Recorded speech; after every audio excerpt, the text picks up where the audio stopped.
Well, new rules for the LAPD as officials attempt to reduce use of force confrontations. The city helps residents clean out their garage and protect the environment at the same time. And city officials encourage folks to be prepared in case of a disaster. All these stories in Citybeat. The Los Angeles Board of Police Commissioners approved new policies that call on officers to use more de-escalation techniques before resorting to deadly force. The changes come amid a heightened focus on police shootings, both in LA and across the country, as the commission has worked to decrease the number of deadly encounters between officers and the public. One of the changes states that officers shall attempt to control an incident by using time, distance, communications, and available resources in an effort to de-escalate the situation whenever it is safe and reasonable to do so.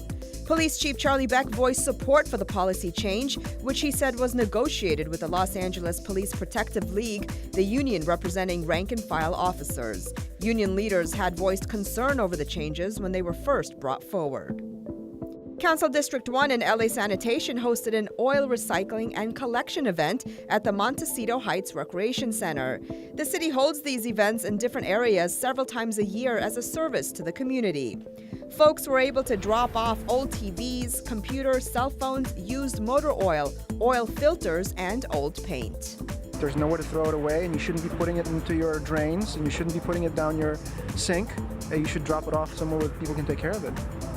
An emergency preparedness expo was held recently in Century City. The expo featured vendor tables with information about keeping safe during disasters. Officials from the Los Angeles Fire and Police Departments, along with the American Red Cross and Community Emergency Response Teams, or CERT, were on hand providing information on how folks can prepare and become trained to handle a disaster. Because in the event of a large-scale emergency like an earthquake, people need to realize that we're not there for them. We're going to be busy taking care of the big stuff, and you have to learn to take care of yourself. Because again, always be prepared for something to happen, earthquake or disaster. Make sure that you have clothing, additional food or whatever in your car.